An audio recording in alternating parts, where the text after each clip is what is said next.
Baik, selamat malam teman-teman sekalian. Selamat datang kembali dalam program rutin kita KKS setiap hari Selasa. Dan kita bersyukur bahwa malam ini kita boleh meneruskan program kita. Nah, sebelum kita mulai, perlu saya sampaikan bahwa berhubung Romo Yonas ada tugas dari kongregasi selama beberapa pekan ke depan, maka praktis dalam bulan Juni-Juli ini beliau tidak bisa menjalankan program ini dari yang rutin, pengajaran rutin. Maka kita untuk acara-acara selanjutnya selama bulan-bulan ini kita hanya ada dalam Zoom saja. Nanti sesudah itu baru kita lihat apakah kita kembali bisa memadukan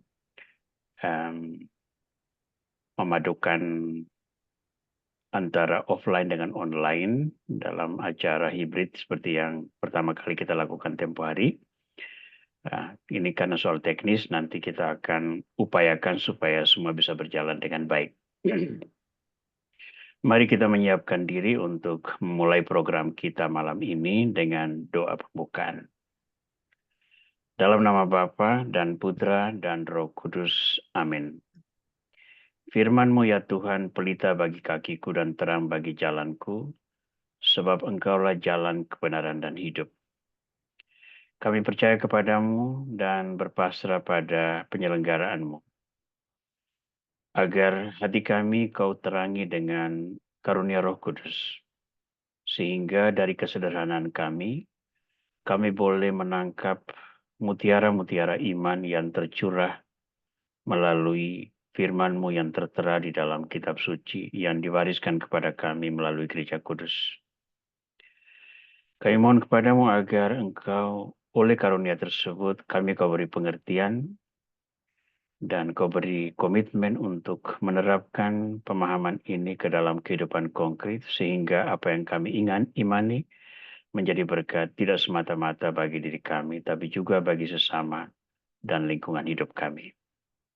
Berkatilah kami semua dan teknologi yang kami manfaatkan agar semuanya berjalan dengan baik dan kami boleh memetik buah-buah melimpah di akhir pertemuan nanti.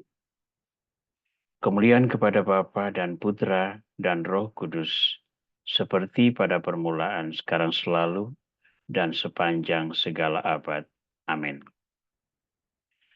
Teman-teman yang dikasihi Tuhan, kita bersyukur bahwa kita mulai melangkah masuk ke dalam pembahasan yang lebih jauh tentang akar iman kita, terutama dalam tokoh yang begitu besar pengaruhnya dalam perkembangan iman Kristiani, yang bagi kita adalah merupakan penyempurna dari firman yang sudah disampaikan dalam perjanjian lama.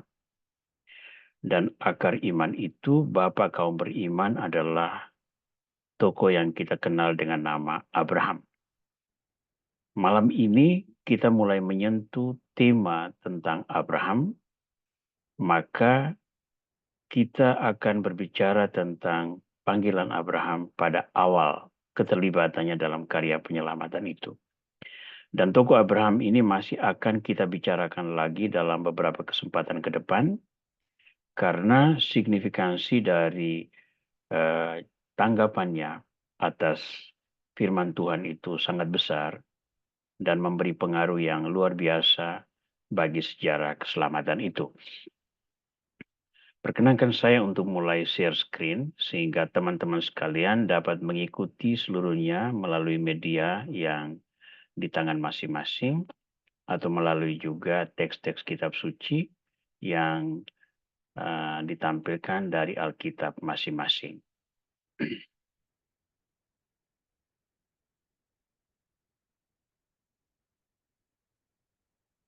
Baik, judul yang ditampilkan malam ini adalah Abraham, hamba Allah yang setia, yang kita ambil dari kitab Kejadian bab 12 ayat 1 sampai 20, walaupun nanti fokus pembicaraan kita itu sebetulnya hanya ada pada 7 ayat yang pertama.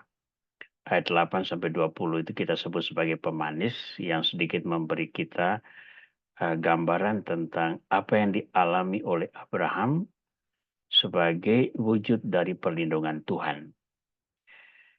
Nah, berbicara tentang tokoh Abraham, kita mesti mulai dengan menyadari bahwa Abraham ini menjadi referensi dalam penghayatan iman yang berpengaruh tidak hanya dalam dunia perjanjian lama, tetapi juga dalam perjanjian baru.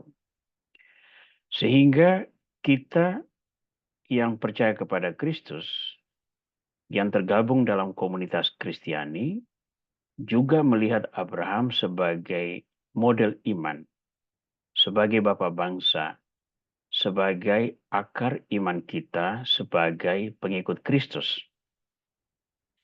Maka di dalam kitab-kitab perjanjian lama, tadi saya coba searching, nama Abraham itu disebut lebih dari 70 kali di dalam seluruh perjanjian lama. Ya. Saya ambil beberapa yang membahasakan kekaguman atau penghargaan refleksi iman di dalam perjanjian baru dengan merujuk pada tokoh Abraham. Misalnya pada Sakeus bab 9 kisah Sakeus pada Injil Lukas bab 19 ayat 9. Ya. Ketika Sakeus sudah mengungkapkan tekadnya, yakni mengembalikan harta orang yang diambil dengan cara tidak adil sebanyak 4 kali lipat, lalu mendermakan separuh dari harta miliknya untuk orang-orang miskin, Yesus yang melihat dan menyaksikan pembaharuan diri Sakeus langsung memuji Sakeus dan menyebutkan bahwa Sakeus dan seluruh keluarganya telah memperoleh rahmat keselamatan karena mereka pun adalah anak Abraham. Walaupun sebagai pemungut cukai, mereka seringkali dianggap sebagai orang-orang berdosa yang berkolaborasi dari penguasa sipil yang menindas umat beriman di Israel. Tapi penerimaannya atas Yesus dan sukacita yang dialaminya telah mengubah dirinya. Maka dalam diri Sakeus, Yesus melihat ada satu restorasi atau pemulihan kualitas seorang anak Abraham. Dari orang berdosa menjadi orang yang benar di hadapan Tuhan. Dalam surat kepada orang di Galatia, Paulus juga mereferensi tokoh Abraham sebagai satu pribadi yang istimewa. Dia menuliskan demikian dalam Galatia bab 3 ayat 14. Tujuannya ialah supaya di dalam Kristus Yesus berkat Abraham sampai kepada bangsa-bangsa, sehingga melalui iman kita menerima roh yang telah dijanjikannya. Nah, sekarang kita melihat bahwa Paulus merujuk kepada Yesus Kristus sebagai pribadi yang mewujudkan berkat Tuhan kepada bangsa-bangsa yang tercurah karena Abraham. Nah, dalam pembicaraan kita malam ini, salah satu yang akan kita perhatikan adalah karena Abraham ini, karena imannya itu, banyak bangsa memperoleh berkat. Nanti kita akan lihat bagaimana gambarannya itu. Oleh Paulus dikatakan bahwa dalam Kristus Yesus itulah berkat Abraham itu sampai kepada bangsa-bangsa. Ya, pengajaran kepada bangsa-bangsa yang dilakukan oleh para rasul, Paulus dan berbagai orang lainnya hingga karya misioner pada zaman ini, itu mewartakan antara lain iman yang berakar pada tokoh Abraham ini. Sehingga sampai kapanpun selama pewartaan kerajaan Allah itu dilakukan, berkat yang tercurah kepada Abraham dalam perjanjian lama itu akan terus menyentuh hati umat beriman hingga hari ini. Dan itu terjadi karena pencurahan Roh Kudus yang dijanjikan Tuhan. Kutipan ketiga saya ambil dari surat Yakobus bab 2 ayat 23 yang menyebut tokoh dengan Abraham dengan satu kekaguman atas kualitas rohania yang dimilikinya yang menyebabkan ia memperoleh tempat khusus di dalam pandangan orang-orang beriman. Yakobus menulis demikian. Dengan demikian, genaplah nas yang mengatakan, lalu percayalah Abraham kepada Allah, maka Allah memperhitungkan hal itu kepadanya sebagai kebenaran, dan ia disebut sahabat Allah. Nah, hanya orang istimewa yang disebut sebagai sahabat Allah. Yakobus dengan menulis ini mengingatkan bahwa hanya dengan mengadopsi kualitas iman Abraham yang percaya kepada Allah tanpa memperhitungkan kondisi real fisik yang dia miliki, itu merupakan satu standar iman yang sangat tinggi yang hanya dimiliki oleh sahabat Allah. Orang-orang beriman kalau mau menjadi sahabat Allah harus memiliki kualitas iman yang setara dengan iman Abraham. Nah, dengan kutipan ini kita sudah memperoleh gambaran bahwa Abraham ini tokoh istimewa. Sampai hari ini banyak orang memakai nama Abraham sebagai nama baptis dengan sebuah pengharapan bahwa cara Abraham beriman menjadi sebuah suntikan bagi pribadi tersebut sehingga ia sanggup mewartakan karunia iman yang diberikan Tuhan kepadanya dalam warna yang sudah ditampilkan oleh tokoh Abraham. Kita mulai dengan melihat asal-usul Abraham. Untuk melihat asal-usul Abraham, kita mulai dengan membuka kitab Kejadian bab 11 ayat 27 sampai 32. Kalau mau melihat lebih jauh, silakan baca bagian sebelumnya, yakni kitab Kejadian bab 11 ayat 10 sampai 26 yang berbicara tentang keturunan Sem, anak Nuh, yang tokoh Nuh itu kita bicarakan dalam tema tentang air bah pada pekan lalu. Kita baca Kejadian bab 11 ayat 27 sampai 32. Inilah riwayat keluarga Terah. Terah mempunyai anak, yakni Abram, Nahor, dan Haran. Haran mempunyai anak Lot. Ketika Terah ayahnya masih hidup, Haran meninggal di negeri kelahirannya, Ur Kasdim. Abram dan Nahor masing-masing mengambil istri. Istri Abraham ialah Sarai, dan istri Nahor ialah Milka, anak Haran. Haran itu ayah Milka dan Yiska. Sarai mandul, tidak mempunyai anak. Terah membawa Abraham anaknya dan Lot cucunya yaitu anak Haran, serta Sarai menantunya, istri Abraham anaknya itu. Ia berangkat bersama mereka dari Ur Kasdim untuk pergi ke tanah Kanaan. Lalu mereka sampai ke Haran dan menetap di sana. Umur Terah 205 tahun dan ia meninggal di Haran. Ya. Jadi yang berangkat dari Ur Kasdim menuju Kanaan itu adalah Terah, Abram dan istrinya Sarai, lalu Lot, anak Haran. Ya. Mereka ini yang berangkat ke tanah Kanaan. Ya, tentu saja dengan seisi rumahnya ya. Jadi ada macam-macam orang, ada hamba, ada siapalah budak, dan ada macam-macam orang yang ada di dalam perjalanan itu. Tokoh utama aja yang ditampilkan. Nah, jadi kita sudah melihat asal-usul Abraham yang secara singkat dituliskan di sana. Terah kemudian meninggal di Haran, maka yang melanjutkan perjalanan menuju Kanaan itu tidak termasuk Terah.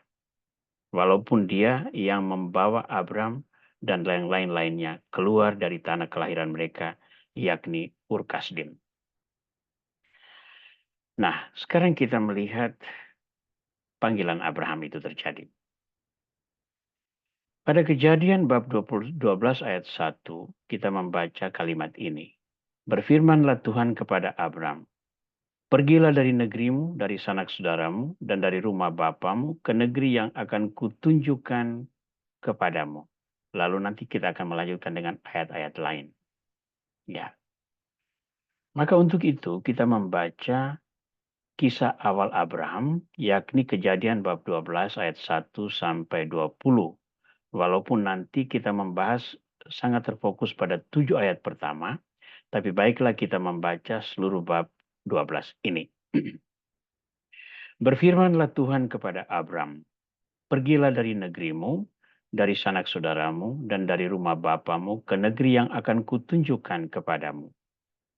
Aku akan membuat engkau menjadi bangsa yang besar, memberkati engkau, serta membuat namamu masyhur, dan engkau akan menjadi berkat. Aku akan memberkati orang-orang yang memberkati engkau dan mengutuk orang-orang yang mengutuk engkau. Dan olehmu semua kaum di muka bumi akan mendapat berkat.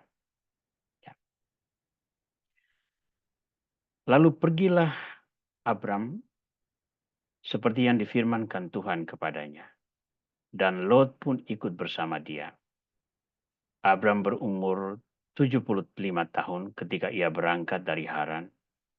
Abram membawa Sarai, istrinya, Lot, anak saudaranya, dan segala harta benda yang mereka kumpulkan, serta orang-orang yang mereka peroleh di Haran. Mereka berangkat ke tanah Kanaan, lalu sampai di sana. Abram berjalan melalui negeri itu sampai ke satu tempat dekat Sikem, ke pohon tarbantin di More. Waktu itu orang Kanaan tinggal di negeri itu. Ketika Tuhan menampakkan diri kepada Abram dan berfirman, ketika itu Tuhan menampakkan diri kepada Abram dan berfirman, aku akan memberikan negeri ini kepada keturunanmu. Lalu di situ ia mendirikan mezbah bagi Tuhan yang telah menampakkan diri kepadanya. Kemudian dari situ ia pindah ke sebelah timur Betel. Ia memasang kemahnya di antara Betel di sebelah barat dan Ai di sebelah timur. Lalu di situ ia mendirikan mezbah bagi Tuhan dan memanggil nama Tuhan. Sesudah itu Abram berangkat dan berjalan terus ke tanah Negeb. Ya. Ketika ada kelaparan di negeri itu, Abram pergi ke Mesir untuk tinggal di sana sebagai pendatang, sebab kelaparan di negeri itu dahsyat. Pada waktu ia akan masuk ke Mesir, ia berkata kepada Sarai istrinya, aku tahu bahwa engkau seorang perempuan yang cantik. Apabila orang Mesir melihat engkau, mereka akan berkata, itu istrinya. Lalu mereka akan membunuh aku dan membiarkan engkau hidup. Katakanlah bahwa engkau adikku, supaya aku diperlakukan mereka dengan baik, karena engkau dan aku dibiarkan hidup oleh sebab engkau.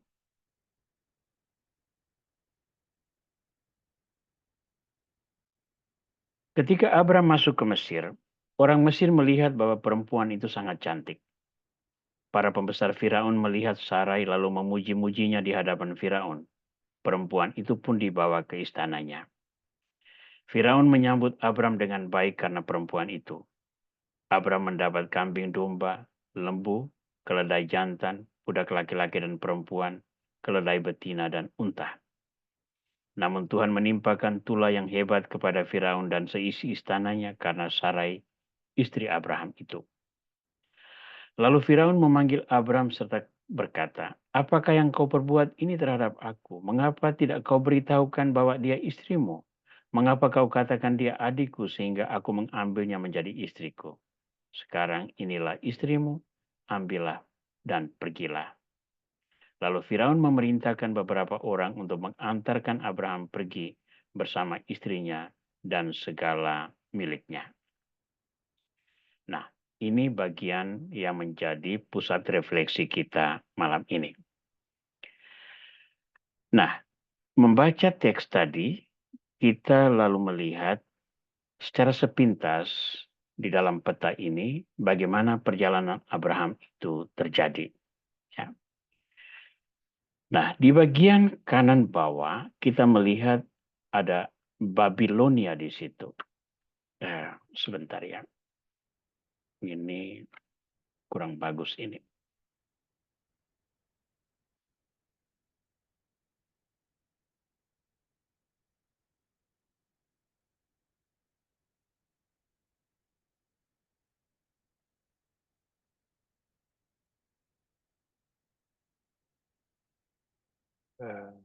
Mohon maaf sebentar, saya harus masukkan satu gambar yang berbeda.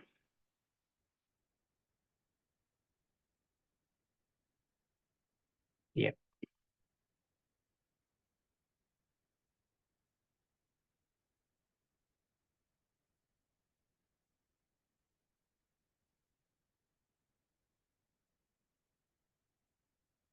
Baik. Ya, ini lebih representatif untuk kita lihat seperti apa perjalanan Abraham. Di kanan bawah kita melihat ada Babilonia. Ya, disinilah titik awal perjalanan Abraham karena dia terlahir di Ur Kasdim.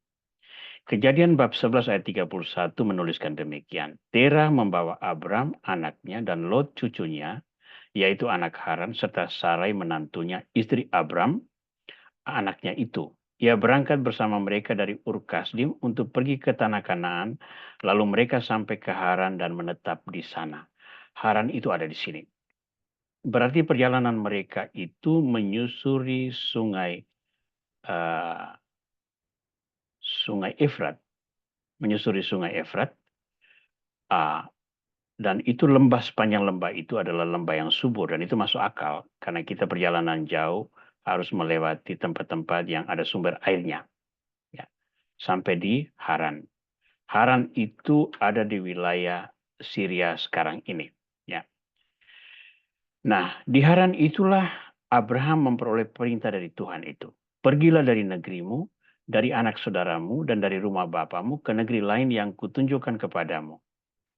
Lalu pergilah Abraham seperti yang difirmankan Tuhan kepadanya, dan Lot pun ikut bersama dia.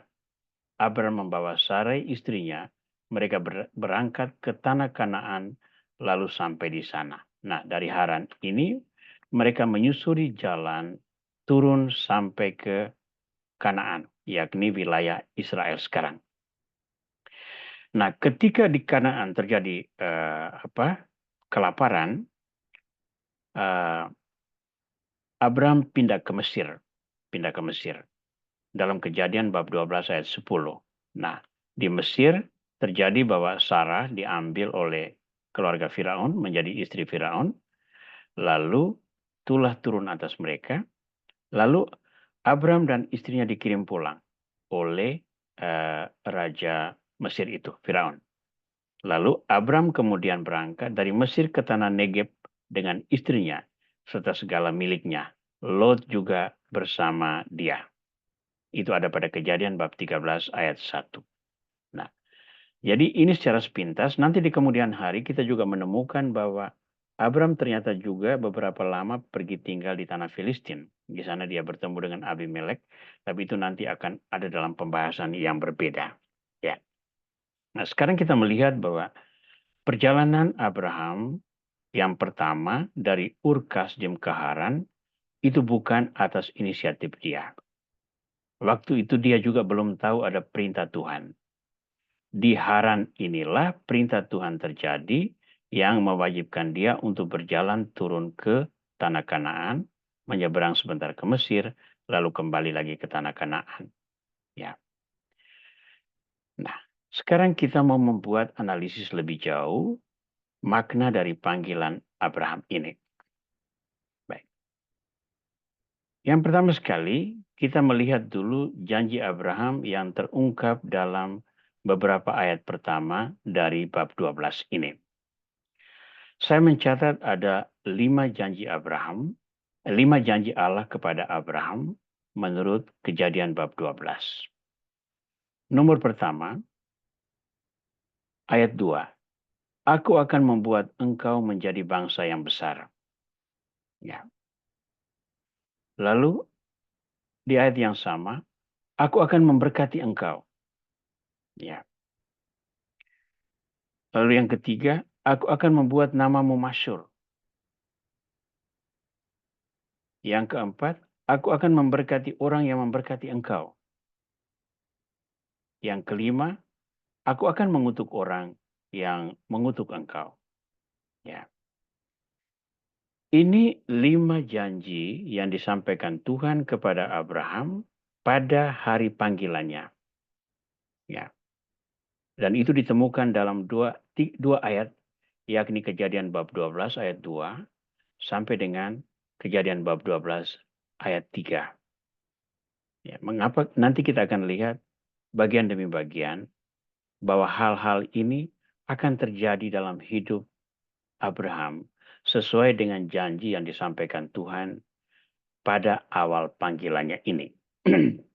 Kita lihat satu persatu. Yang pertama, aku akan membuat engkau menjadi bangsa yang besar. Nah, apa yang disampaikan oleh Tuhan kepada Abraham ini perlu kita lihat dalam kacamata yang lebih luas.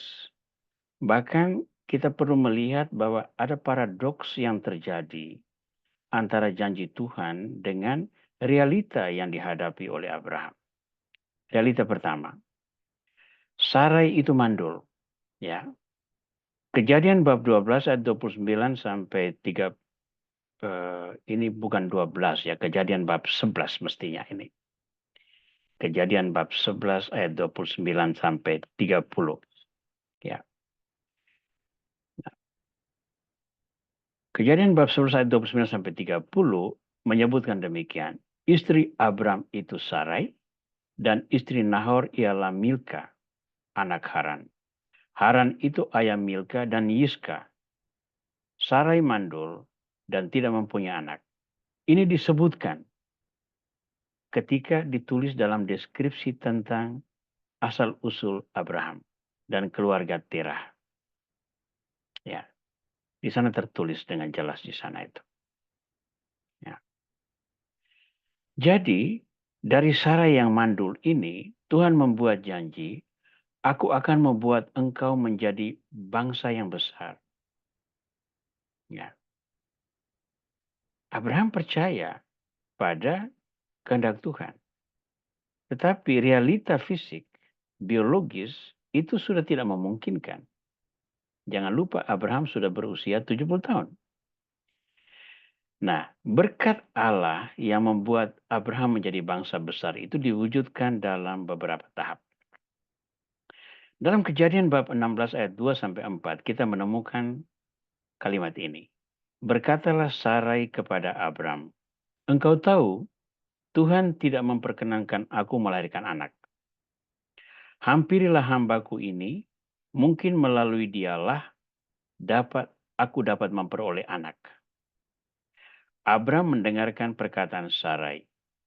Sarai istri Abraham mengambil Hagar hambanya orang Mesir itu dan memberikannya kepada Abram suaminya untuk menjadi istrinya. Ketika itu Abram sudah tinggal di tanah Kanaan selama 10 tahun. Abram menghampiri Hagar dan perempuan itu mengandung. Nah, perhatikan kata-kata yang saya beri warna merah. Pertama, Sarai berkata bahwa Tuhan tidak memperkenankan aku melahirkan anak. Ya. Jadi janji Abraham nomor 1 itu dipercayai, aku akan membuat engkau menjadi bangsa yang besar itu dipercayai. Tetapi kepercayaan itu tidak menghilangkan realita, sehingga Sarai tidak bisa bersandar pada janji Allah semata-mata melalui dirinya. Dan itu terjadi pada tahun ke-10, Abraham tinggal di tanah Kanaan. Jadi antara wahyu tentang Abraham menjadi bangsa besar dan penantian selama 10 tahun ini bisa menumbuhkan keraguan, ya kan? Kapan itu perwujudan bahwa Abraham menjadi bangsa yang besar? Kalau anak satu pun tidak lahir dari istrinya. Maka sang istri mengambil cara pintas menurut standar manusiawi. Kalau seandainya dia sendiri tidak melahirkan, nih ada hamba, Hagar, kawini. Lalu Hagar melahirkan anak, dan itu oleh Sarai bisa disebut sebagai anaknya. Ya. Dan Abraham setuju tentang itu. Abraham mendengarkan perkataan Sarai. Lalu dia menjalani apa yang baik menurut standar manusiawi. Ya. Tetapi apa kata Tuhan? Pada Kejadian bab 17 ayat 18 sampai 19, terjadi dialog antara Tuhan yang sebelumnya antara lain berkata bahwa anak yang akan dilahirkan Sarah itulah yang menjadi bapak bangsa turunan Abraham. Lalu Abraham berkata begini. Abraham berkata kepada Allah, sekiranya Ismail hidup di hadapanmu. Tetapi Allah berfirman, bukan demikian, melainkan Sarah istrimu. Itulah yang akan melahirkan anak laki-laki bagimu. Engkau harus menamai dia Ishak, dan aku akan menetapkan perjanjianku dengan dia menjadi perjanjian yang kekal untuk keturunannya. Jadi ternyata Tuhan, walaupun dia tidak menghilangkan Ismail, dan Ismail juga akan tetap menjadi sebuah bangsa, tetapi Tuhan tidak menuruti apa yang diambil dari tindakan Abraham dan Sarah ini. Sarah memberikan Hagar kepada Abraham menjadi istrinya. Hagar hamil dari Abraham dan melahirkan anak biologis Abraham yang terjadi atas pertimbangan manusiawi. Sedangkan Ishak adalah anak perjanjian yang lahir pada masa tua Abraham dan Sarai yang terjadi karena campur tangan Tuhan, di mana secara alamiah prinsip-prinsip biologis sudah tidak memungkinkan. Maka saya menulis di sini dalam blok merah, kehendak Allah yang terjadi, bukan kehendak Abraham. Ya, itu janji pertama. Janji kedua, aku akan memberkati engkau. Dalam Kejadian bab 21 ayat 5 sampai 7, kita membaca ini. Abraham berumur 100 tahun ketika Ishak anaknya lahir baginya. Berkatalah Sarah, Allah telah membuat aku tertawa. Setiap orang yang mendengarkannya akan tertawa karena aku. Ia berkata pula, siapa yang tadinya dapat mengatakan kepada Abraham, Sarah menyusui anak? Ternyata aku telah melahirkan seorang anak laki-laki baginya di masa tuanya. Memiliki anak, apalagi anak laki-laki, itu dilihat sebagai sebuah karunia yang sangat besar. Dan karunia itu terjadi hanya karena campur tangan Tuhan. Karena pada saat itu baik Sarah maupun Abraham sudah berusia lanjut. Nah, masih ada berkat lain seperti kekayaan, memiliki banyak hewan, memiliki banyak budak dan sebagainya. Ya, tapi semua itu berkat utamanya terletak di sini.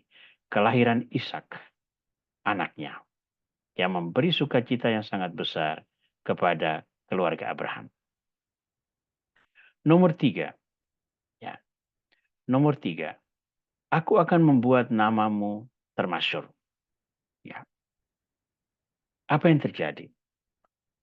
Dalam Kejadian bab 14 ayat 14 sampai 17, kita menemukan kisah ini. Jadi pada waktu itu, Lot termasuk orang-orang yang ditawan oleh raja-raja musuh. Lalu Abraham bersama dengan anak-anak buahnya, bawahannya, berperang melawan raja-raja itu, lalu mengambil kembali Lot. Kita baca. Ketika Abraham mendengar bahwa anak saudaranya ditawan, ia mengerahkan 318 orangnya yang terlatih, hamba-hamba yang lahir di rumahnya, lalu mengejar musuh sampai ke Dan. Pada malam hari, ia membagi hamba-hambanya itu dalam kelompok untuk melawan musuh. Mereka mengalahkan dan mengejar musuh sampai ke Hoba di sebelah utara Damsik. Ia membawa kembali segala harta benda, juga Lot anak saudaranya itu beserta harta bendanya dibawanya kembali. Demikian juga perempuan-perempuan dan orang-orangnya. Raja negeri Sodom keluar ke lembah Sawe, yakni lembah raja, menyongsong Abram, yang kembali setelah mengalahkan Kedorlaomer dan para raja yang bersama dia. Nah, perhatikan kalimat terakhir. Sesudah mengalahkan musuh-musuh dan membebaskan Lot, itu kan sebetulnya hanya urusan keluarga kan? Dia berperang karena mendengar Lot ditawan. Bukan karena Raja Sodom membutuhkan. Tapi Raja Sodom yang juga memperoleh keuntungan dari kemenangan Abraham, apa yang terjadi? Dia keluar ke lembah Sawe, yakni lembah raja, menyongsong Abraham yang kembali setelah mengalahkan Kedorlaomer dan para raja yang bersama dia. Ya, di sini apa yang terjadi?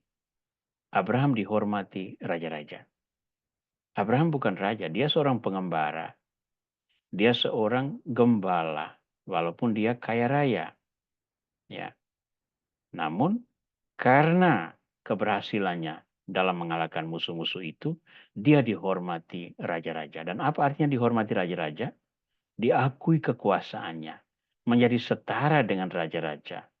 Abram bukan lagi seorang pengembara, tetapi seorang yang memperoleh tempat dalam kehormatan yang wajar. Nomor 4, aku akan memberkati orang yang memberkati engkau. Bersama Raja Sodom itu hadir juga seorang yang bernama Melkisedek, Raja Salem, membawa roti dan anggur. Ia seorang imam Allah yang maha tinggi. Lalu ia memberkati Abram katanya, diberkatilah kiranya Abram oleh Allah yang maha tinggi, pencipta langit dan bumi. Dan terpujilah Allah yang maha tinggi yang telah menyerahkan musuhmu ke dalam tanganmu. Abram pun memberikan kepadanya 1/10 dari semuanya. 1/10 dari harta yang dirampas dalam perang itu. Ya. Nah, tentang Melkisedek ini dan sikapnya kepada Abraham yang memuji dia sebagai yang terberkati oleh Allah yang maha tinggi, itu kemudian menjadi rujukan yang sangat besar di dalam perjanjian baru. Kita melihat dalam kitab Ibrani misalnya, surat kepada orang Ibrani, bab 7, ayat 1-10, di sana imamat Melkisedek menjadi ilustrasi bagi imamat Kristus. Melkisedek ini kan bukan siapa-siapa kalau seandainya dia tidak menyambut Abraham dan memberkatinya. Tapi di sini kita melihat pemenuhan janji Tuhan. Aku akan memberkati orang yang memberkati engkau. Abraham diberkati dengan banyak karunia. Melkisedek pun diberkati dengan banyak karunia. Karunia pertama adalah dia memperoleh 1/10 dari harta rampasan perang Abram. Tetapi karunia yang lebih besar adalah peranannya, namanya, komitmennya, kekudusannya, teladannya. Itu menjadi rujukan bagi umat Allah yang terutama dalam fase perjanjian baru yang melihat Kristus sebagai imam agung yang baru. Ya. Nah, Melkisedek ini nanti minggu depan akan kita bicarakan secara khusus tentang kedua tokoh ini, Abraham dan Melkisedek. Nah, yang kelima, aku akan mengutuk orang yang mengutuk engkau.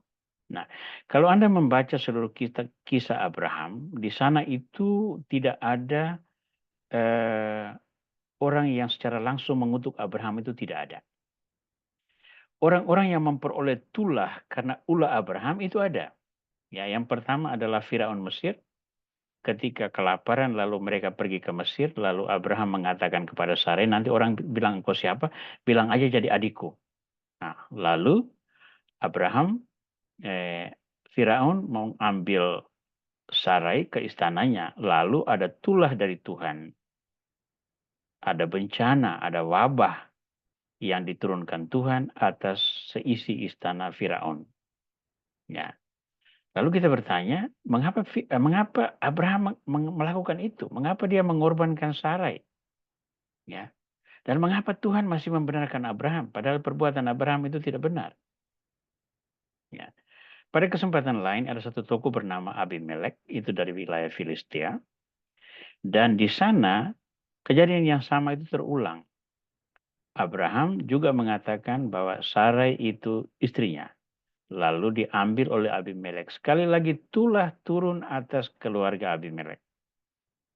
Nah, nanti kita akan mungkin merenungkan sedikit, mencoba menafsir sedikit dari ini. Tetapi itu tulah yang turun ke atas orang-orang yang secara tidak sadar mengambil satu harta atau kepemilikan Abraham atas Sarai yang disiapkan Tuhan untuk menjadi ibu dari anak yang akan dilahirkan, yang akan menjadi bapak bagi bangsa yang besar yang dijanjikan Tuhan. Jadi siapa yang berdosa di sini? Nah, tetapi apa yang janji yang disampaikan kepada Abraham itu kan berlaku juga bagi banyak turunannya. Maka kita mengambil contoh yang lain, terutama dalam kisah hidup turunan Abraham. Dalam hal ini saya ambil tokoh Yakub. Dalam Kejadian bab 27 ayat 29 terjadi Yakub kan apa itu ya? Menipu berkat bapaknya Ishak, ya. Lalu Ishak menurunkan berkat kepada Yakub dengan menyebutkan demikian. Bangsa-bangsa akan menghamba kepadamu. Suku-suku bangsa akan sujud kepadamu. Jadilah Tuhan atas saudara-saudaramu, anak-anak ibumu akan sujud kepadamu. Siapa yang mengutuk engkau, terkutuklah dia, dan siapa yang memberkati engkau, diberkatilah dia. Nanti dalam pembahasan tentang bapak-bapak bangsa Israel, dan kita kalau berbicara tentang tokoh Yakub, kita menemukan bahwa Yakub itu walaupun pada awalnya menipu ayahnya, adalah seorang yang sangat dilindungi Tuhan. Dan diberikan banyak karunia, dan diberikan berkat, dan kepada semua orang yang melakukan tindakan tercela kepada Yakub, itu akan memperoleh balasan juga yang setimpal dari Tuhan atas mereka. Maka isi berkat Ishak atas Yakub ini yang kita boleh katakan sebagai kelanjutan dari firman Tuhan yang mengatakan, aku akan mengutuk orang-orang yang mengutuk engkau. Ya. Janji Tuhan diucapkan dan berlaku bagi Abraham dan keturunannya. Ini 5 janji yang kita ambil dari 2 ayat, yakni Kitab Kejadian bab 12 ayat 2 dan ayat 3. Nah, sekarang kita akan berlanjut untuk membuat analisis lebih dalam. Kita menyebut tadi itu, Abraham adalah hamba Allah yang setia. Dalam hidup harian, dalam ukuran manusiawi, Abraham itu penguasa. Dia adalah bapak dari satu keluarga besar. Keluarga di sini dalam arti bukan semata-mata hanya anak dan istrinya, tetapi juga semua hamba sahaya yang lahir di dalam kelompok ini. Mereka semua itu sebagai satu keluarga. Dan Abraham menjadi kepalanya. Ingat tadi, dia mengerahkan 318 orang yang terlatih, prajurit yang mampu berperang untuk membebaskan Lot. Itu yang terlatih saja. Yang belum terlatih, ada berapa banyak orang? Tidak tahu. Lalu, yang terlatih ini dan yang belum terlatih, yang tidak terlatih, masing-masing memiliki keluarga, maka rombongan Abraham ini rupanya berjumlah sangat besar. Untuk mereka semua, Abraham adalah seorang pemimpin, seorang kepala, seorang yang dihormati. Tapi di hadapan Tuhan, Abraham itu seorang hamba. Nah, bagaimana dia menjadi seorang hamba itu? Yang pertama, Abraham itu pergi ke negeri yang ditunjuk Allah. Itu dia tidak tanya lagi, tidak mempersoalkan lagi. Padahalnya dia berasal dari Ur Kasdim, tanah yang subur di lembah, sungai di muara, sungai Efrat dan Tigris. Di wilayah yang sekarang kita kenal dengan nama Irak. Dia menyusuri lembah Efrat dan Tigris ini untuk mencapai Haran.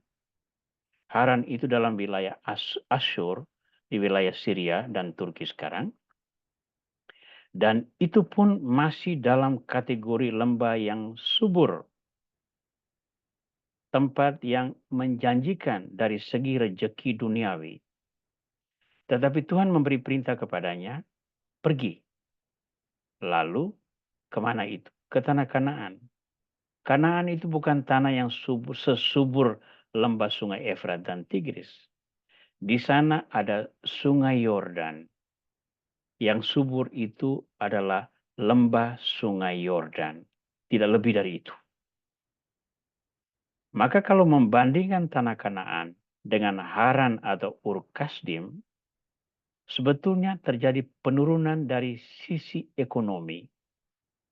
Karena Abram bergerak ke wilayah yang jauh lebih miskin dan lebih kering. Terbukti ya, ketika ada kelaparan di tempat itu, dia pergi ke Mesir.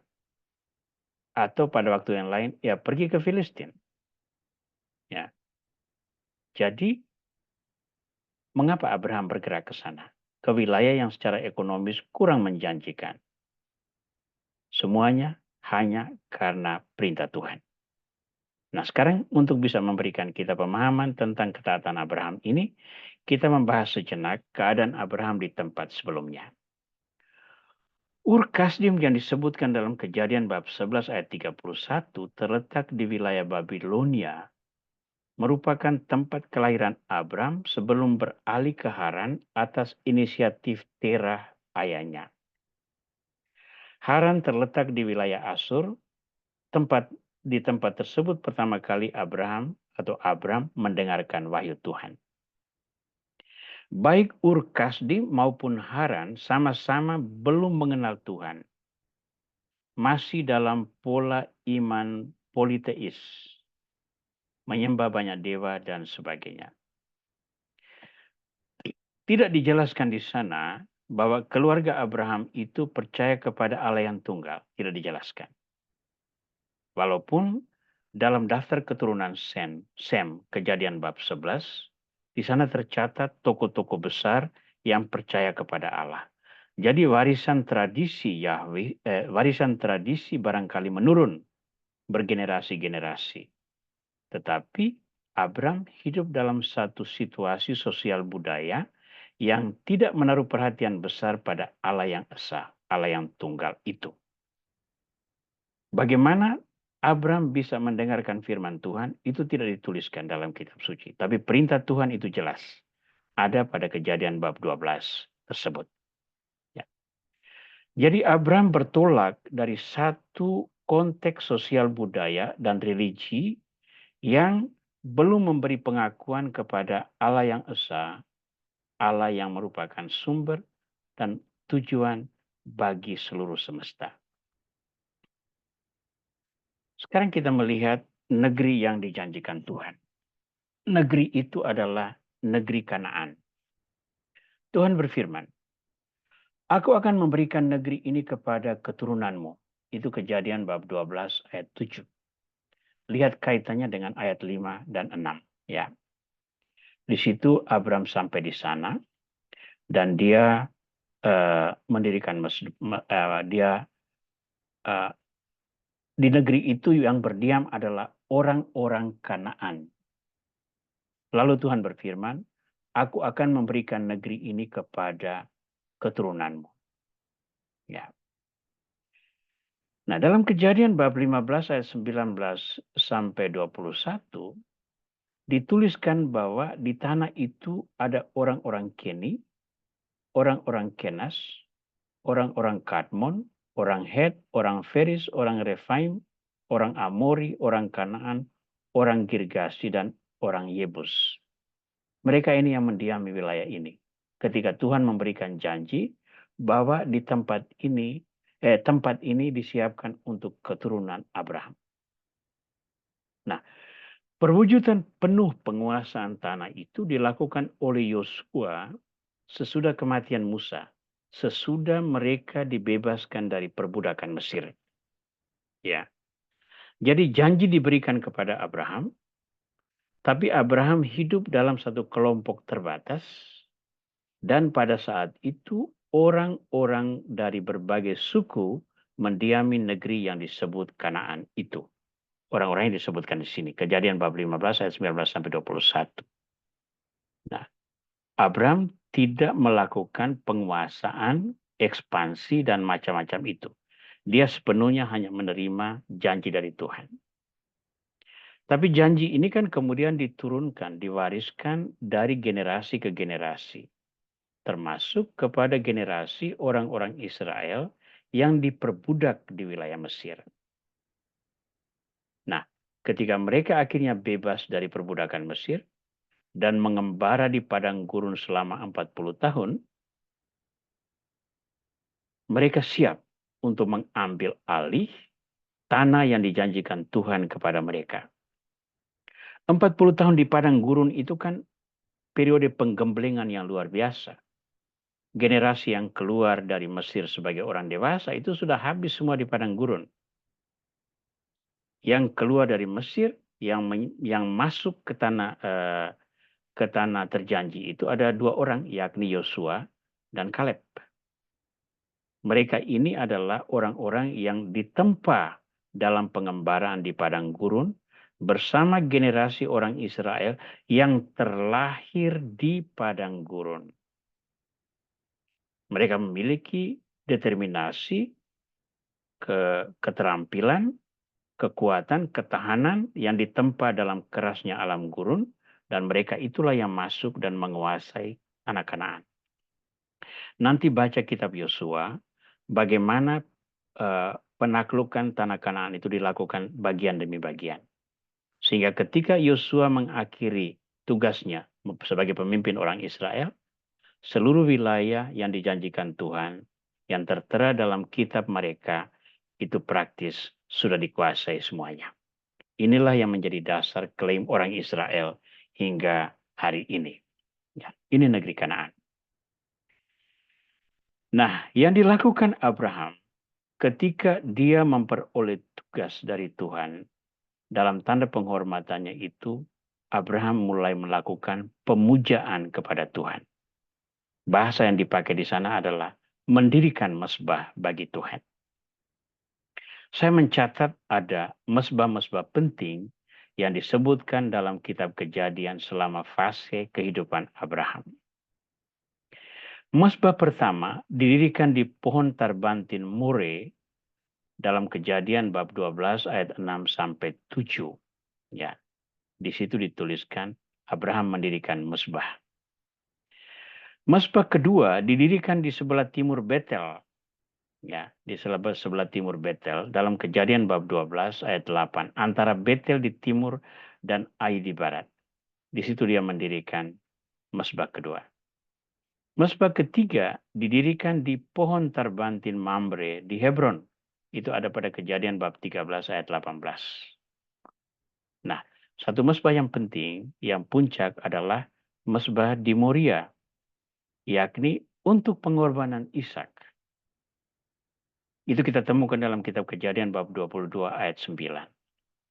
Dan kita nanti akan berbicara tentang itu barangkali. Tapi peristiwa pengorbanan Ishak itu kan satu peristiwa yang sangat menonjol dalam kehidupan Abraham. Bayangkan seorang anak tunggal yang dijanjikan Tuhan, sementara Ismail sudah diusir. Ya, tiba-tiba Tuhan katakan, pergi dan korbankan anakmu itu di tanah Moria. Sekali lagi Abraham berjalan mengikuti perintah Tuhan itu. Dan di tanah Moria, dia mendirikan mezbah untuk mengorbankan Ishak. Tapi Tuhan yang melihat iman Abraham menghalangi pengorbanan diri Ishak dan menggantikannya dengan seekor domba yang terjerat pada semak belukar. Nah, mendirikan mezbah di sini artinya apa? Berarti memberikan pengakuan bahwa Tuhan itu ada dan Abraham menyembah Tuhan dengan membawa korban ke atas mezbah tersebut. Ya, ke atas mezbah tersebut. Jadi sekarang kita bisa melihat bahwa Abraham memiliki satu karakter iman yang bertumbuh tahap demi tahap, tetapi dalam langkah yang pasti dan menuju kebenaran puncak. Bahwa sudah selayaknya seorang menaruh perhatian penuh pada Allah yang esa, yang membawa penyelenggaraan dan keselamatan bagi bangsa-bangsa. Sekali lagi, melalui Abraham, banyak bangsa akan memperoleh berkat. Nah, sekarang saudara-saudara, kira-kira apa relevansi pastoralnya bagi kehidupan kita? Kita masuk pada bagian akhir pembicaraan kita malam ini. Ya. Nah, kita akan mendalami apa makna panggilan dan ketaatan Abraham ini sebagai relevansi pastoral bagi kita yang merupakan penafsiran kita atau refleksi kita terhadap kisah awal panggilan Abraham sebagai hamba yang setia ini. Nomor satu, iman itu lahir dari inisiatif Allah. Abraham tidak berinisiatif mencari Tuhan, jangan lupa itu. Abraham tidak berinisiatif. Tuhan juga tidak menawarkan jalan yang boleh diterima atau ditolak. Tetapi dia memberi perintah. Tuhan berfirman kepada Abraham, pergilah, tinggalkanlah sanak saudaramu, tanah kelahiranmu, lalu pergi ke negeri yang akan kutunjukkan kepadamu. Itu perintah. Tidak ada bilang, boleh tidak engkau ikut perintah saya? Boleh tidak engkau pergi ke negeri yang akan kutunjukkan? Tidak, Tuhan tidak katakan demikian. Dia katakan, ayo sekarang tinggalkan semuanya, pergi ke negeri yang akan kutunjukkan kepadamu. Ya. Nah, itu yang terjadi. Ya. Nah, bagi kita, apa yang dikaruniakan Tuhan kepada iman itu sesungguhnya kita rekam dan kita jadikan juga pedoman hidup kita. Iman kita itu datang dari Tuhan. Dan itu berwujud perintah yang harus kita penuhi. Ya. Walaupun Tuhan memberikan kita kehendak bebas, dan oleh kehendak bebas itu kita lalu menolak untuk memenuhi kewajiban iman. Tapi penolakan itu membuahkan apa yang kita sebut sebagai dosa. Ya. Iman kita itu datang dari Tuhan. Dan itu adalah sebuah perintah yang harus kita wujudkan secara penuh. Saya mengutip Injil Yohanes untuk membahasakan iman yang lahir dari inisiatif Tuhan dan berbentuk perintah itu. Bukan kamu yang memilih aku, tetapi akulah yang memilih kamu. Aku telah menetapkan kamu pergi dan menghasilkan buah dan buahmu itu tetap. Supaya apa yang kamu minta kepada Bapa dalam namaku, diberikannya kepadamu. Ini Injil Yohanes bab 15 ayat 16. Ada satu huruf yang kurang tercetak situ, nanti saya akan perbaiki sebelum saya kirimkan materinya dalam format PDF kepada saudara-saudara semua. Ya. Nah, bukan kita yang memilih Tuhan, Tuhan yang memilih kita. Dan untuk menjembatani komunikasi antara kita dan Tuhan itu, Tuhan memberikan kita iman. Iman itu disertai dengan keputusan. Aku menetapkan kamu untuk pergi dan menghasilkan buah, dan buahmu itu tetap. Jadi Tuhan tidak tanya lagi kita mau atau tidak. Dia memberikan kita iman, dan iman itu harus menghasilkan buah, agar buah-buah itu menjadi berkat bagi orang-orang lain di sekitar kita. Jadi mulai sekarang kita juga membentuk satu pola pikir bahwa iman itu adalah iman kita, tapi akar dari iman kita itu adalah inisiatif Tuhan untuk menyelamatkan umat manusia. Karena medium komunikasi antara Tuhan dan manusia itu adalah iman. Ya. Iman itu menjembatani keilahian dan kemanusiaan. Karena kalau Tuhan tidak memberikan karunia itu, kita tidak tahu bahwa ada Tuhan. Kita juga tidak tahu adanya jalan keselamatan. Tapi berkat karunia itu, kita mengetahui Tuhan ada, mencintai kita, dan menyiapkan karunia keselamatan. Yang kedua, iman menempatkan kita dalam pelayanan Allah. Oleh iman tersebut, Abraham menjadi berkat bagi banyak bangsa. Abraham lalu menjalankan kehendak-kehendak Tuhan. Ketika Abraham dalam keterbatasan manusia itu melakukan tindakan di luar kehendak Tuhan, Tuhan tidak memberikan persetujuannya. Seperti ketika Abraham mengikuti jalan manusiawi dengan mengambil Hagar, menghampirinya, lalu melahirkan Ismail. Itu anak sah, dan itu terjadi atas rekomendasi Sarai. Tetapi Tuhan mengatakan tidak, itu bukan rencana saya. Rencanaku anak itu lahir dari Sarah. Kenapa Tuhan demikian? Itu kita tidak pernah tahu. Mengapa Tuhan memilih anak Sarah dan bukan anak Hagar? Itu kita tidak pernah tahu. Ya. Tetapi yang jelas adalah bahwa Hagar melahirkan anak atas sebuah keputusan Abraham dan Sarah. Sedangkan Sarah melahirkan anak Ishak atas sebuah keputusan yang datang dari Tuhan. Itu perbedaannya. Ya. Dan kalau Abraham itu beriman, dia dengan seharusnya menempatkan diri dalam pelayanan Allah itu, yakni mewujudkan rencana dan kehendak Allah.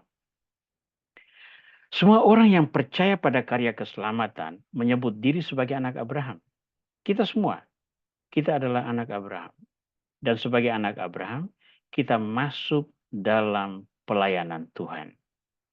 Kita melakukan apapun, profesi kita sebesar apapun, hasil yang kita peroleh sehebat apapun, semuanya itu diletakkan dalam kerangka pelayanan Tuhan. Ya. Saya ambil kutipan dari surat kepada umat di Roma, bab 4 ayat 22 sampai 24. Itulah sebabnya hal itu diperhitungkan kepadanya sebagai kebenaran. Kata-kata hal itu diperhitungkan kepadanya tidak ditulis untuk Abraham saja, tetapi ditulis juga untuk kita. Sebab kepada kita pun Allah memperhitungkannya, karena kita percaya kepada Dia yang telah membangkitkan Yesus Tuhan kita dari antara orang mati. Nah, diperhitungkan sebagai kebenaran itu artinya apa? Iman Abraham itu membuat Abraham diperhitungkan sebagai orang yang benar. Berarti orang yang layak di hadapan Tuhan. Dan orang yang layak di hadapan Tuhan berarti dia berhak masuk ke dalam kerajaan abadi. Nah, kita semua yang percaya pada Yesus menyebut diri kita juga sebagai Abraham, anak Abraham. Nah, kalau kita memiliki pola iman yang sama seperti Abraham, maka kita pun akan diperhitungkan sebagai kebenaran. Sikap kita itu akan diperhitungkan kepada kita sebagai kebenaran. Sebagai orang yang benar, kita pun berhak untuk masuk dalam kemuliaan Tuhan seperti yang telah dikaruniakan Tuhan kepada Abraham. Hal itu hanya mungkin kalau kita melibatkan diri, menempatkan diri kita dalam pelayanan yang mewujudkan rencana dan kehendak Tuhan. Nomor 3. Iman menuntut kita melepaskan diri dari jaminan di masa lalu. Ya. Keturunan merupakan jaminan, maka Ismail lahir dari Hagar. Walaupun Tuhan memberkati Ismail, bangsa yang dijanjikannya itu tidak lahir dari Ismail, melainkan dari Ishak, anak Abraham, dan dari Sarah. Ya. Ismail itu anak biologis Abraham yang lahir dari keputusan Abraham dan Sarah, seperti yang saya sudah jelaskan tadi. Tapi itu tidak masuk dalam kategori janji Allah. Maka Tuhan mengatakan, baik Ismail juga akan menjadi bangsa yang besar, tapi dia bukan bapak dari bangsa yang dijanjikan. Maka pesan yang tersimpul itu apa? Abraham, jangan gantungkan diri pada jaminan-jaminan hidup menurut ukuran manusiawimu itu. Dengan menghamilkan Hagar dan melahirkan Ismail, Abraham sesungguhnya melakukan sebuah tindakan untuk menjamin masa depannya dalam standar manusiawi. Itu Tuhan hendaki agar dilepaskan. Jangan berpegang pada itu lagi. Ya. Orang yang beriman itu sepenuhnya mengandalkan Tuhan. Apa kehendak Tuhan? Itulah yang menjadi kehendaknya. Ya. Saya kutip dari Matius bab 6 ayat 33 sampai 34. Carilah dahulu kerajaan Allah dan kebenarannya, dan semuanya itu akan ditambahkan kepadamu. Karena itu, janganlah khawatir tentang hari esok, karena hari esok mempunyai kekhawatirannya sendiri.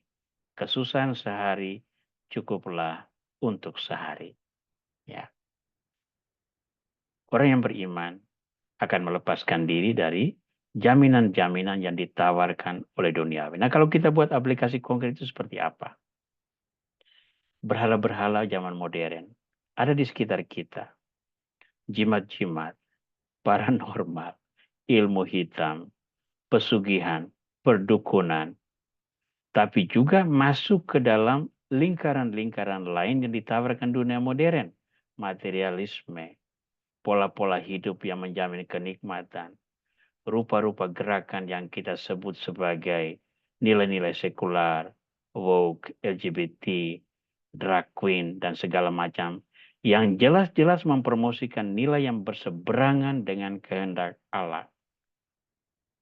Semua ini memberi jaminan untuk hidup sekular, tetapi tidak memberi jaminan bagi keselamatan jiwa.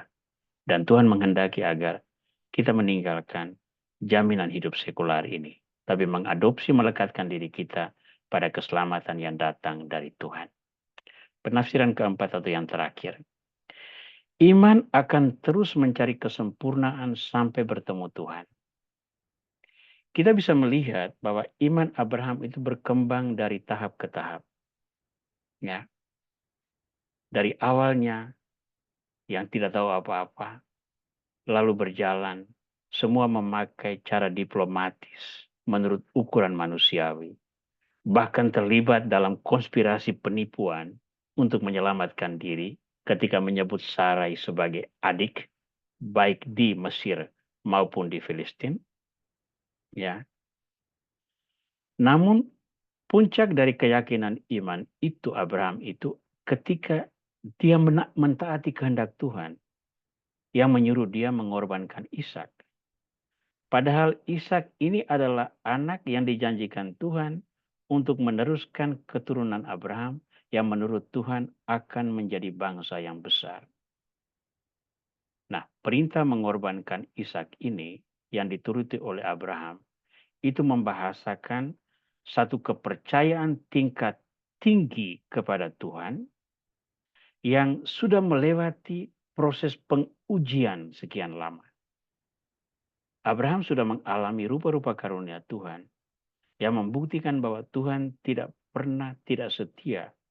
Maka perintah yang paling menyakitkan sekalipun, paling tidak masuk akal sekalipun, Abraham tetap menjalankannya. Itu berarti apa? Abraham mendekati kesempurnaan seorang yang beriman kepada Tuhan.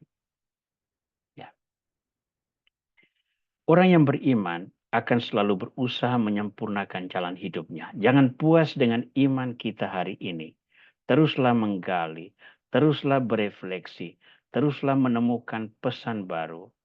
Karena iman kita harus tetap mampu memberikan kita inspirasi untuk menghadapi tantangan masa kini yang bergerak liar dan sampai kepada kita menurut caranya sendiri. Saya mengutip dari Injil Matius bab 5 ayat 20. Jika hidupmu tidak lebih benar daripada ahli-ahli Taurat dan orang-orang Farisi, sesungguhnya kamu tidak akan masuk ke dalam kerajaan surga. Ya. Atau ingat apa yang dilakukan oleh seorang pemuda yang kaya itu waktu dia datang kepada Yesus. Yesus katakan, semua yang kamu lakukan itu benar, tapi ada satu yang masih kurang. Apa itu? Pergilah, juallah harta milikmu itu, berikan kepada orang miskin, lalu datang kemari dan ikutilah aku. Satu keinginan yang tidak sanggup dipenuhi oleh orang muda itu. Karena dia tidak ingin bergerak menuju iman yang sempurna. Nah, dengan 4 penafsiran tentang makna panggilan dan ketaatan Abraham ini, saya mengakhiri refleksi malam ini.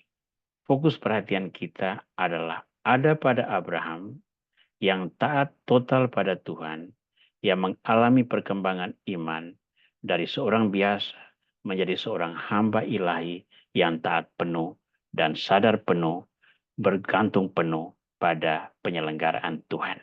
Baik, terima kasih untuk semua perhatian.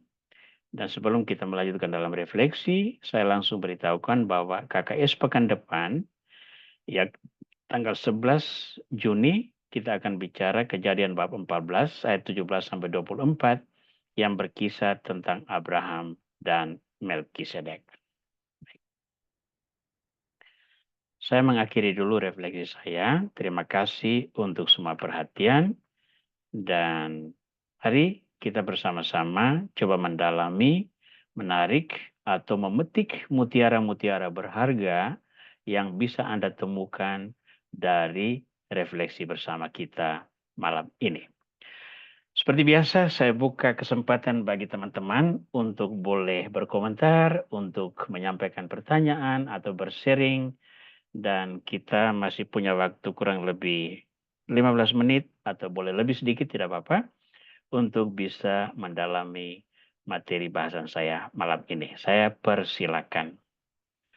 Ada beberapa teman, Romo Philip dari Martubo. Father Philip, terima kasih sudah hadir. Ada Suster Lestari dari Atambua, jauh-jauh, Timur. Terima kasih sudah hadir. Ada banyak teman yang rutin hadir bersama kita malam ini. Terima kasih atas perhatianmu. Saya buka dulu kesempatan untuk boleh mengajukan pertanyaan. Saya persilakan. Yang mau bertanya, silakan hidupkan mikrofon, bicara langsung, atau boleh mengirimkannya melalui kolom chat. Ya. Ada satu pertanyaan yang dikirim kepada saya melalui WA. Ini rupanya pertanyaan sudah disiapkan sebelumnya, yakni tentang sikap Abraham yang menipu keluarga Firaun di Mesir dan mengatakan bahwa Sarah adalah adiknya demi keselamatan dirinya. Apakah sikap Abraham ini benar? Lalu apakah itu secara moral itu bisa dipertanggungjawabkan? Ya, kurang lebih seperti itu pertanyaannya ya. Baik. Tentu saja kalau kita lihat dalam standar modern ya yang menekankan kejujuran menurut ajaran Yesus, apa yang ditampilkan Abraham itu jelas kita pertanyakan. Bagaimana mungkin seorang pilihan Tuhan bisa mengambil tindakan yang mengorbankan keluarganya sendiri. Tapi mari kita lihat. Nomor satu, tradisi budaya-budaya pada masa itu, terutama dalam wilayah budaya Sumeria, dan sebagainya itu hal-hal semacam ini adalah sebuah praktik yang normal biasa dan keselamatan orang-orang itu seringkali diperkuat melalui relasi-relasi perkawinan dan sebagainya itu ya hal-hal semacam gitu. Nah, tentu saja dalam standar kita itu tidak mungkin. Dan apa yang dilakukan Abraham itu juga bukan sesuatu yang positif menurut ukuran moral kita, tetapi pesan yang tampil di sini itu kan bukan soal tindakan Abraham itu benar atau salah, tetapi bahwa Abraham yang dipilih Tuhan dari sesuatu yang salah itu, dari pribadi yang lemah ini, yang penuh dengan kekurangan ini, Tuhan sedang menyelenggarakan sebuah karya besar. Dan dia melindungi orang-orang yang disiapkan untuk mewujudkan karya itu. Nah, sebagai contoh lain yang paralel dengan itu. Dalam silsilah Yesus Kristus, dalam Injil Matius, bab 1, itu kita membaca deretan keturunan yang menjadi nenek moyang Yesus Kristus. Dan itu tidak semua orang benar. Ada banyak sekali orang yang salah, yang secara moral sangat buruk. Misalnya Yehuda yang kawin dengan menantunya sendiri, yang menyamar menjadi pelacur, yakni Tamar, yang kemudian melahirkan anak yang menjadi leluhur dari Yesus Kristus. Kemudian ada Daud yang berkonspirasi membunuh Uria orang Het, yang kemudian mengambil istrinya yang bernama Betsheba, yang kemudian melahirkan Salomo yang menjadi raja pengganti Daud. Di sana ada juga pelacur Yeriko yang menyelamatkan mata-mata Yosua, dia juga masuk dalam daftar keturunan keturunan leluhur Yesus Kristus, ya. Dan masih ada juga yang lain-lain, orang-orang yang brutal, yang hidupnya tidak benar. Maka pesan keselamatan adalah begini. Di tengah jalan hidup manusia yang salah, yang penuh dosa, yang secara moral, secara prinsipil menyimpang dari kebenaran moral yang dia kehendaki Kristus, kehendaki Tuhan, Tuhan tetap memelihara kesinambungan rencananya ini, termasuk memanfaatkan orang-orang yang tidak benar ini, agar rencana keselamatan itu tetap terjadi. Tetapi ketika keselamatan itu akhirnya diwujudkan, yang mewujudkan keselamatan itu adalah orang-orang yang terpilih. Misalnya siapa? Yusuf dan Maria yang hendak melahirkan Yesus. Itu orang-orang yang betul-betul terpilih. Orang-orang yang sudah dimurnikan, yang disiapkan secara khusus dengan karakter pribadi yang sangat baik untuk membawa Mesias ke dalam dunia yang harus hidup sebagai manusia. Ya. Pada saat Ishak lahir, itu iman yang melekat pada Abraham dan Sarah itu sudah teruji, sudah mengalami proses pemurnian, sudah dilepaskan dari standar manusiawi yang mereka miliki, sehingga yang terjadi semata-mata adalah keselamatan dan yang datang dari Tuhan sesuai dengan rencana yang Dia siapkan. Ya. Jadi yang bisa saya pikirkan itu sampai di situ. Ya, saya belum bisa berpikir lebih jauh dari itu. Mungkin besok-besok ada inspirasi yang lain, kita akan bahas lebih lanjut. Saya lihat Pak Horas agak senyum-senyum, biasanya sudah ada pertanyaan yang muncul dari sana, ya. Nah, silakan Pak Horas. Makasih Romo. Ya, Ini materi malam ini bikin geli-geli gimana gitu.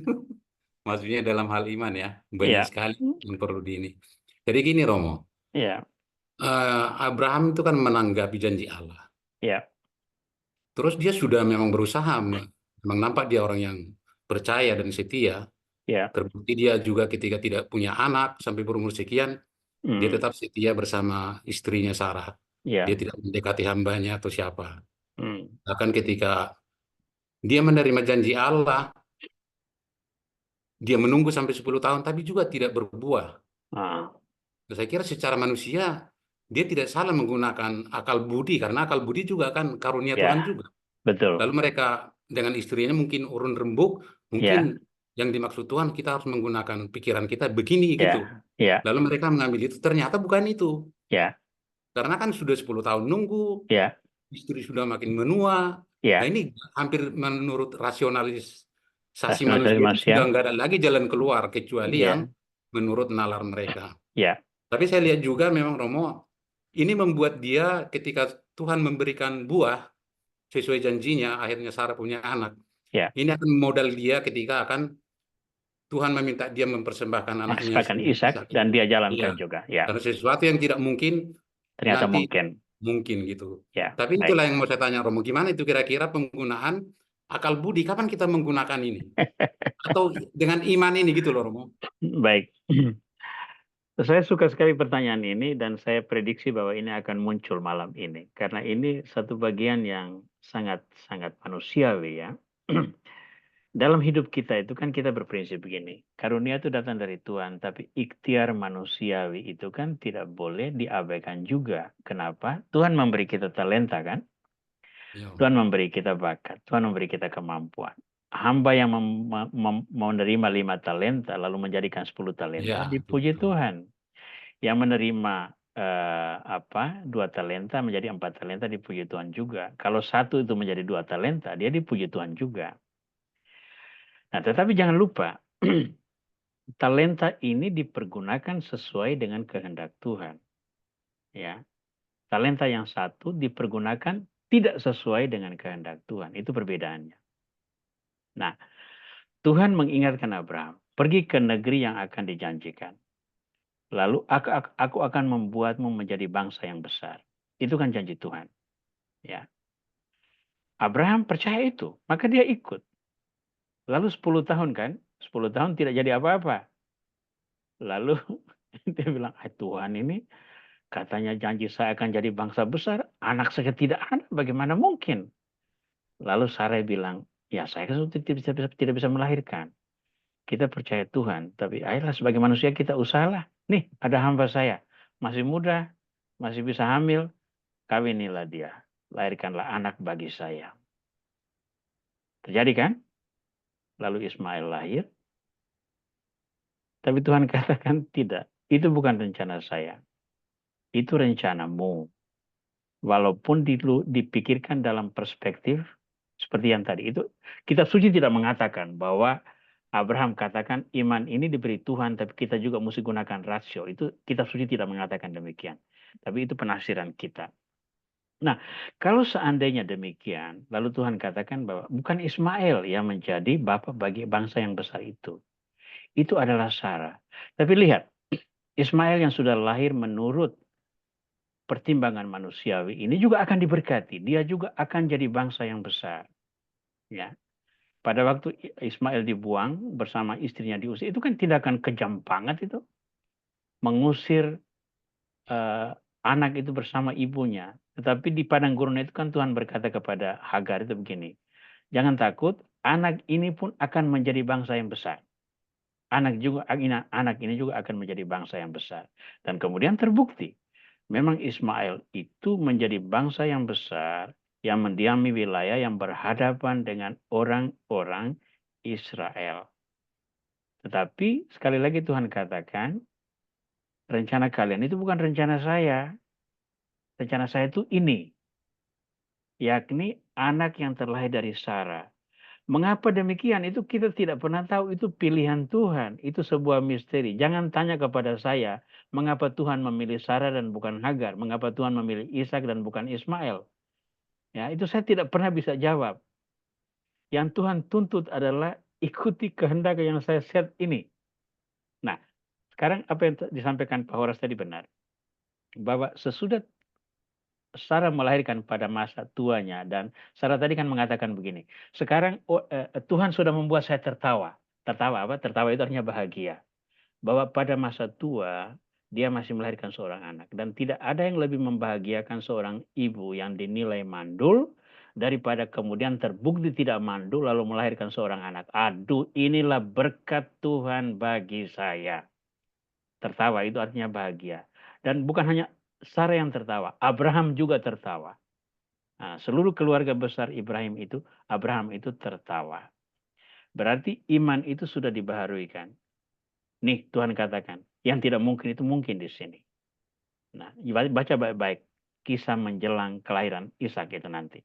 Ya, dan di sana iman yang dibaharui itu menjadi lebih bermartabat, lebih sesuai dengan kehendak Allah. Maka ketika Tuhan katakan, saya mau korban anakmu itu. Pergi ke tanah Moria. Persembahkanlah dia bagi saya. Abraham jalankan. Tidak tanya banyak lagi. Tidak ada persoalan lagi bahwa ini pertimbangan manusiawi atau tidak. Sekarang kehendak Tuhan harus diwujudkan. Dan jangan lupa, model korban Ishak itulah prototipe korban Kristus yang kemudian juga menjalankan perintah yang sama, masuk dalam jalur yang sama, tanpa tanya, tanpa mempersoalkan ini benar atau tidak menurut rasio manusiawi. Nah sekarang pertanyaannya, kapan kita gunakan rasio dan kapan kita berserah diri? Perpaduan antara keduanya. Sebagai manusia yang diberikan bakat dan kemampuan, talenta dan sebagainya, ikhtiar manusiawi itu harus dibuat secara maksimal. Tetapi sekali lagi, harus dalam koridor kehendak Tuhan. Maka, semua kreativitas, daya upaya, strategi, dan segala macam yang didesain sebagai pengembangan kemampuan-kemampuan yang diberikan Tuhan kepada kita, ketika dijalankan di luar koridor kehendak Tuhan, itu justru menjadi kutuk dan bukan berkat. Sebagai contoh, kita memakai contoh teknologi yang yang populer itu cloning ya. Beberapa waktu lalu itu kan dunia heboh ketika ada sejumlah ilmuwan Skotlandia yang dengan teknologi cloning menghadirkan seekor domba yang diberi nama Molly. Ya, Dolly, bukan Molly, Dolly. Yang cukup kontroversial pada waktu itu, dan dipikirkan apa yang terjadi kalau itu dibuat pada manusia.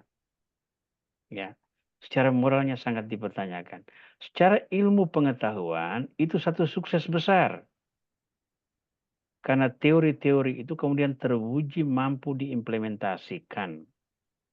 Tetapi dalam hal kehidupan iman dan moral, manusia telah mengubah dirinya menjadi Tuhan yang menentukan kehidupan. Nah, ini yang ada di luar koridor penyelenggara Tuhan. Ya. Maka, saya memakai prinsip yang diberikan oleh Santo Thomas Aquinas. Iman yang menolong intelek. Iman itu memberikan dimensi lain yang tidak bisa ditampilkan oleh intelek manusia. Ya. Perpaduan antara keduanya ini itulah melahirkan kapasitas manusia secara utuh. Tingkatan perjuangan manusia harus dimaksimalkan, tetapi ada saatnya ketika kita tidak sanggup, kita harus tunduk dan mengatakan, Tuhan, sekarang saya berserah padamu. Lakukan kepadaku apa yang kau kehendaki. Ya. Jadi, memanfaatkan rasio itu baik, tapi hanya berpijak pada rasio, mengabaikan Tuhan, itu juga bukan prinsip yang baik menurut iman yang kita miliki. Gitu dulu Pak Horas untuk malam ini Baik, terima kasih penjelasannya. Ya. Romo. Mungkin ada yang lain yang mau bertanya atau menyampaikan pertanyaan. Saya lihat di chat tidak ada. Baik. Sekarang waktu kita sudah menunjukkan jam 8.30. Jadi kita mungkin sudah sampai pada bagian akhir dari refleksi kita malam ini. Saya seperti yang saya sampaikan tadi, untuk pekan depan kita akan berbicara tentang Yesus. Oh ya, ini ada satu. Oh ya, ini sudah tadi sudah dijawab tentang tulah yang jatuh kepada keluarga Firaun karena Abraham memberikan informasi yang salah. Itu sudah tadi disampaikan. Sekarang kita hendak melihat apa yang perlu kita baca sebagai persiapan untuk pekan depan. Nanti mohon membaca kitab Kejadian bab 14 ayat 17 sampai dengan 24, di mana nanti kita akan membahas secara khusus Abraham dan Melkisedek. Melkisedek saya sudah sebut sedikit tadi ketika dia menyongsong Abraham dan memberikan berkat kepada Abraham. Ya. Nah, ini nanti akan kita bahas secara khusus pada pekan depan, jadi mohon baca penggalan kitab suci tersebut. Sebentar lagi saya akan kirimkan materi yang saya perbaiki malam ini dalam format PDF, dan di situ pada slide terakhir tercantum tema dan bacaan kitab suci yang akan menjadi pembahasan kita pekan depan. Sekali lagi saya ucapkan terima kasih kepada teman-teman sekalian, Bapak dan Ibu, para romo dan suster yang telah menyempatkan diri untuk hadir dalam dalam KKS malam ini. Romo, Ya. dari Romo terakhir. Oh, Pak Pias, masih satu ada Iya, pertanyaan? Silakan. iya Romo. Ini yang waktu kejadian 18 ini yang ketika ada dilihat oleh Abraham 3 orang yang berdiri di depan kemah itu berarti Ya. kalau boleh dibilang atau direfleksikan, Abraham itu bisa membedakan mana orang betul, mana itu adalah malaikat Tuhan gitu ya Romo. Ya. Jadi itu kan mereka yang datang untuk apa itu ya? Tiga orang yang datang bertemu, 3 orang yang datang bertemu Abraham itu ya. Iya, terus Sarah tertawa terus dia Sarah menyangkal. tertawa. Dia menyangkal bahwa Iya, dia tertawa itu ya. Nah, Abraham, jangan iya, lupa Abraham memiliki karunia khusus dari Tuhan ya. Itu dalam mungkin orang-orang lain tidak ikut melihat. Tetapi bagi orang-orang yang memperoleh karunia dari Tuhan, dia memiliki sebuah pengalaman atau kemampuan yang tidak dimiliki oleh orang lain. Kalau dalam istilah modern itu kita sering kali sebut sebagai karunia mistik itu. Melihat satu figur ilahi atau satu entitas ilahi yang secara manusiawi itu bukan kasat mata atau tidak menyentuh pengalaman dalam standar manusiawi. Ya, tokoh-tokoh mistikus seperti Katerina dari Siena, Yohanes dari Salib, Faustina dengan kerahiman ilahi dan sebagainya. Ini mengalami pengalaman-pengalaman yang secara ragawi itu tidak tersentuh, tetapi secara spiritual itu sangat menyentuh. Nah, Abraham itu perpaduan di sini. Karena dia mengalami secara spiritual tersentuh, tapi secara fisik juga dia melihat tiga pribadi ini. Yang kemudian berjanji bahwa 1 tahun dari sekarang itu Sarah akan melahirkan itu ya. Nah, dan Sarah tertawa di sana. Lalu dia menyangkal. Tapi kemudian dia tertawa benar kan? Pada waktu Ishak lahir itu dia tertawa sungguh-sungguh. Dan dia sebutkan bahwa Tuhan membuat saya tertawa. Penafsiranmu saya kira benar Pak Pias. Jadi Terima kasih, Bang. tidak usah khawatir dengan itu. Ya. Ya, sama ini Romo, saya lihat juga Abraham ini seorang kayak negosiator untuk orang-orang di Sodom, Romo. Kan mau ditunggang balikkan, cuman dia memohon kalau ada 50 Ya. orang benar, seperti itu. Itu doa syafaat ya. Dialog antara Tuhan Abraham dengan Tuhan itu ya, yang mau memusnahkan Sodom itu. Jadi bisa dilihat bahwa iman Abraham menjadi berkat bagi banyak bangsa itu sebetulnya terjadi. Antara lain diwujudkan dengan cara, kalau saya membacanya begini, bukan sekedar dialog antara Abraham dengan Tuhan sebagai person to person, tetapi sebagai sebuah doa, sebagai sebuah kedekatan mistik antara Tuhan dengan Abraham. Bahwa hati yang disiapkan Tuhan itu memiliki pola tersendiri dalam dialog dengan Tuhan. Itu bisa kita bahasakan begini. Kalau kita berdoa kepada Tuhan itu kita mengatakan, Tuhan saya ini begini-gini, saya lemah, saya mengaku dosa, saya mohon ini. Kabulkanlah doa saya dengan cara sekian-sekian banyak ya. Bagi orang yang memiliki pengalaman mistik, doa-doa semacam gini mungkin tidak lagi terjadi. Yang terjadi adalah dia berbicara dengan Tuhan. Belakangan ini saya banyak mendalami buku catatan harian Santa Faustina, dan di sana lebih banyak juga termuat dialog Santa Faustina dengan Tuhan.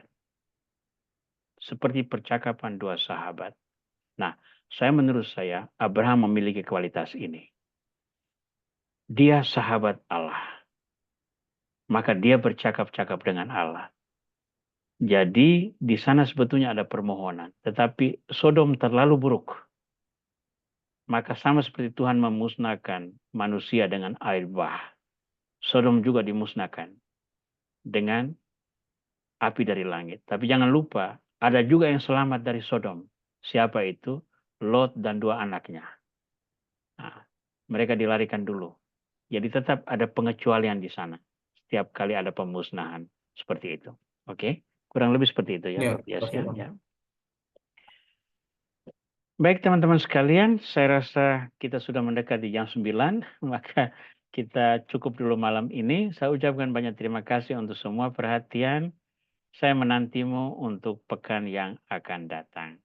Kita mengakhiri dengan doa dan mohon berkat. Dalam nama Bapa dan Putra dan Roh Kudus. Amin. Terima kasih Tuhan atas kasih karunia-Mu yang menuntun kami untuk tetap berteguh dalam perjuangan kami memahami kehendak-Mu. Semoga berkat sharing pendalaman kami malam ini, kami semakin berani untuk turut serta dalam siara Kristus yang membawa warta keselamatan bagi bangsa-bangsa. Doronglah kami untuk lebih berpegang teguh pada komitmen kami untuk mewartakan firman-Mu melalui perkataan dan perbuatan kami. Sebagaimana Engkau menjadikan Abraham berkat bagi bangsa-bangsa, jadikanlah hidup dan pelayanan kami juga berkat bagi sesama di sekitar kami. Dalam nama Kristus kami berdoa, terpujilah Engkau kini dan sepanjang masa. Amin. Tuhan bersamamu, Dan bersama rohmu. berkat Allah Tritunggal Maha Kudus kiranya menaungi saudara-saudara sekalian, Bapa dan Putra dan Roh Kudus. Amin. Amin.